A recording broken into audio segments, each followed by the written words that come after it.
नमस्कार, सच की उम्मीद में आपका स्वागत है। आज 19 दिसंबर की बड़ी खबर। सच्चाई सुनने की ताकत है तो तभी वीडियो को देखना, क्योंकि मैं गोदी और मोदी की तरह बात नहीं करता। मैं वो बात करता हूं जिससे अंधभक्त की कान से खून निकल जाए। पता नहीं आप हमसे नाराज तो नहीं हैं। बिना कहे वीडियो को लाइक सब्सक्राइब नहीं करते और ना यह बताते हैं कि कहां से हमारी वीडियो को देख रहे हैं। चलो बहरहाल आपकी मर्जी। नजर डालते हैं सबसे पहली और बड़ी खबर पर।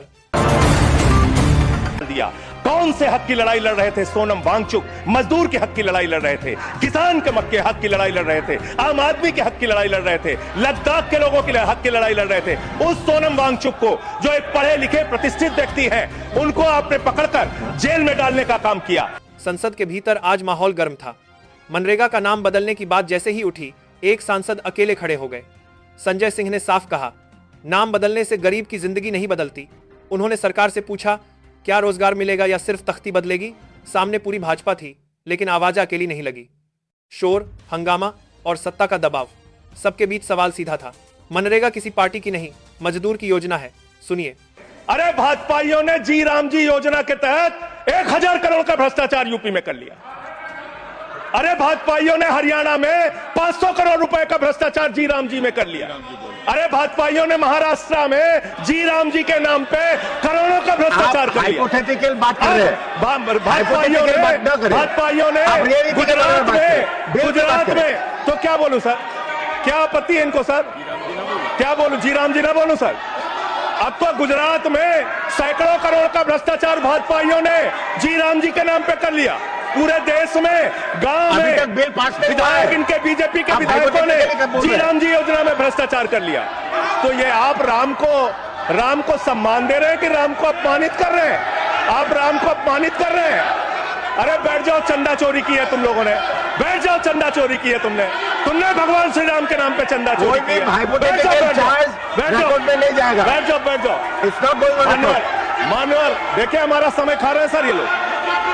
मानवर, एक लाइन मुझे याद आती है, इस बिल को पढ़ने के बाद।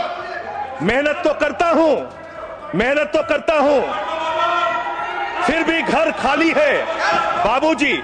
मेहनत तो करता हूं, फिर भी घर खाली है बाबूजी।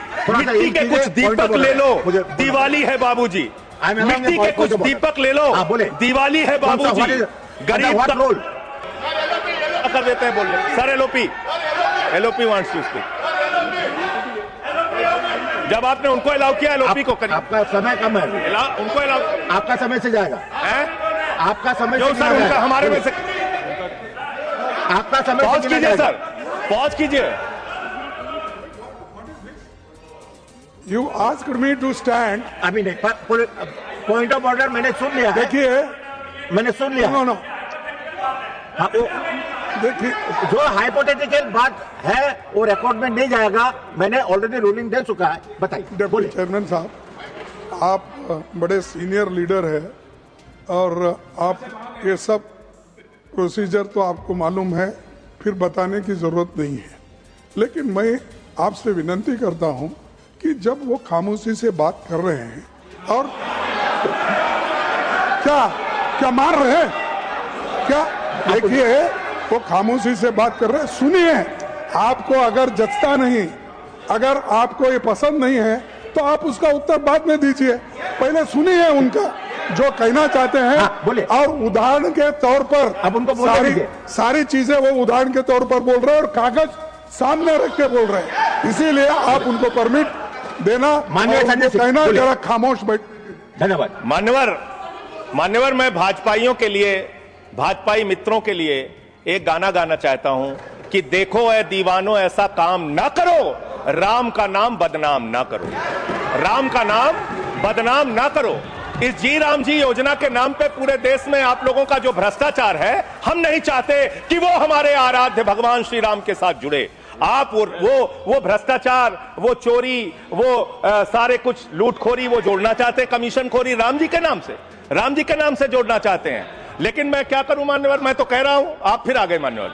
हम लोगों को हाँ तो मान्यवर हम तो कह रहे हैं, देखो ऐ दीवानों, ऐसा काम ना करो, राम का नाम बदनाम ना करो। लेकिन हमारे भाजपाई मित्र कह रहे हैं, राम राम जपना पराया माल अपना, राम राम जपना पराया माल अपना। इनका ध्यान लूटखोरी और भ्रष्टाचार में लगा हुआ है। इस कानून में क्या लिखा हुआ है मान्यवर? इस कानून में लिखा हुआ है, इस कानून में लिखा हुआ है मान्यवर, इसमें लिखा हुआ है कि 40% हिस्सा राज्य सरकारें देंगी, 60% हिस्सा केंद्र सरकार देगी। पहले 90% हिस्सा केंद्र सरकार देती थी, 10% हिस्सा राज्य सरकारें देती थी। आज तो ज्यादातर राज्य सरकारें आपकी नीतियों की बदौलत, आप जीएसटी का पैसा खाते हैं, राज्यों के टैक्स का पैसा खाते हैं, आपने राज्यों को खोखला कर दिया, आपने राज्यों को कर्ज में डुबा दिया। अब आप कह रहे हैं राज्य सरकारें इसमें पैसा लगाएंगी, यानी आप इस योजना को मारना चाहते हैं, आप इस देश के मजदूरों का हक मारना चाहते हैं, इस योजना को पूरी तरीके से खत्म और समाप्त करना चाहते हैं। इस मनसा से आप इस योजना को लेकर आए हैं, क्योंकि राज्यों के ऊपर आज जो कर्जा है वो मैं पढ़ के आपके सामने सुनाना चाहता हूं। तमिलनाडु 8,34,000 करोड़ रुपए, उत्तर प्रदेश 7,69,000 करोड़ रुपए, महाराष्ट्र 7,22,000 करोड़ रुपए, पश्चिम बंगाल 6,58,000 करोड़ रुपए, कर्नाटक 5,57,000 करोड़ रुपए, राजस्थान 5,62,000 करोड़ रुपए, आंध्र प्रदेश 4,85,000 करोड़ रुपए, गुजरात 4,67,000 करोड़ रुपए, केरल 4,29,000 करोड़ रुपए, मध्य प्रदेश 4,18,000 करोड़ रुपए, तेलंगाना 3,89,000 करोड़ रुपए, बिहार 3,19,000 करोड़ रुपए।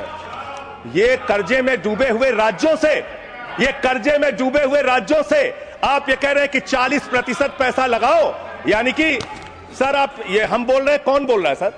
ये क्या हो रहा है? आप मैं आपसे पूछना चाहता हूं, राज्य जो कर्जे में डूबे हुए हैं, जो आप बोल रहे हैं वही रिकॉर्ड में जा रहा है। मान्यवर मैं ये कहना चाहता हूं कि जो राज्य पहले से ही लाखों लाख करोड़ रुपए के कर्जे में डूबे हुए हैं, आप उनसे कह रहे हैं 40% पैसा आपको लगाना होगा। आप इस योजना में कह रहे हैं कि आप एरिया तय करेंगे, एरिया आप निर्धारित करेंगे कहां पे ये आपकी स्कीम लागू होगी या नहीं लागू होगी, इसको आप तय करेंगे। ये कितने 125 दिन की आप बात कर रहे हैं मान्यवर? आंकड़ा उठाकर देख लीजिए, मंत्री जी यहां पर मौजूद हैं। 100 दिन के रोजगार की गारंटी है मनरेगा योजना में, लेकिन औसतन पूरे हिंदुस्तान में 50 दिन से ज्यादा रोजगार आपने नहीं दिया। आपने मजदूरों के साथ धोखा करने का काम किया। और आंकड़े ये बताते हैं कि आपका जो बजट का निर्धारण होता है 12 करोड़ लोगों के लिए 267 रुपए के हिसाब से अगर आप मजदूरी निर्धारित करते हैं तो करीब करीब 3,13,000 करोड़ रुपए बनती है। आप उसके लिए 86,000 करोड़ रुपए का बजट रख रहे हैं। यानी कि मनसा आपकी शुरू से स्वयं यही है कि आप इस योजना के तहत लोगों को काम नहीं देना चाहते हैं, मजदूरी नहीं देना चाहते हैं। लेकिन मजदूरों के हक में, मजदूरों की आवाज उठाने वाले लोग देश भर में संगठित हो रहे हैं। ये आप दूसरा अपराध करने जा रहे हैं। मैं आपको कहना चाहता हूं, आपके माध्यम से इस सरकार को चेतावनी देना चाहता हूं।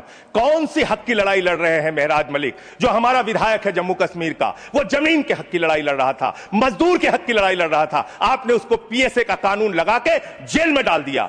कौन से हक की लड़ाई लड़ रहे थे? सोनम वांगचुक मजदूर के हक की लड़ाई लड़ रहे थे, किसान के हक की लड़ाई लड़ रहे थे, आम आदमी के हक की लड़ाई लड़ रहे थे, लद्दाख के लोगों के हक की लड़ाई लड़ रहे थे। उस सोनम वांगचुक को, जो एक पढ़े लिखे प्रतिष्ठित व्यक्ति हैं, उनको आपने पकड़कर जेल में डालने का काम किया। आप पूरे देश में जबरदस्ती मामला है जी, तो ये रिकॉर्ड में नहीं जाएगा। क्यों नहीं जाएगा सर? क्यों नहीं जाएगा सर?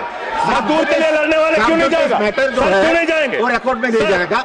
आगे बोले सर, आगे बोले सर। मैं इस अवसर पर पंडित राम नरेश त्रिपाठी जो हमारे सुल्तानपुर के हैं, उनकी एक कविता पढ़ना चाहूंगा। ना मंदिर में, ना मस्जिद में, ना गिरजे के आसपास में, ना पर्वत पर, ना नदियों में, ना घर बैठे, ना प्रयास में, ना कुंजों में, ना उपवन में, शांति भवन या सुख निवास में, ना गाने में, ना बाने में, ना आशा में, ना ही हास में, ना छंदों में, ना प्रबंध में, ना अलंकार, ना अनुप्रास में, खोज ले कोई राम मिलेगा दीन जनों की भूख प्यास में। खोज ले कोई राम मिलेगा दीन जनों की भूख प्यास में।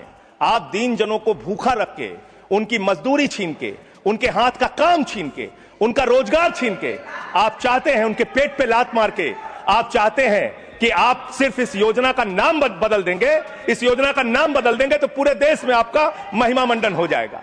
अब आपका ये नकली काम इस देश के अंदर चलने वाला नहीं है।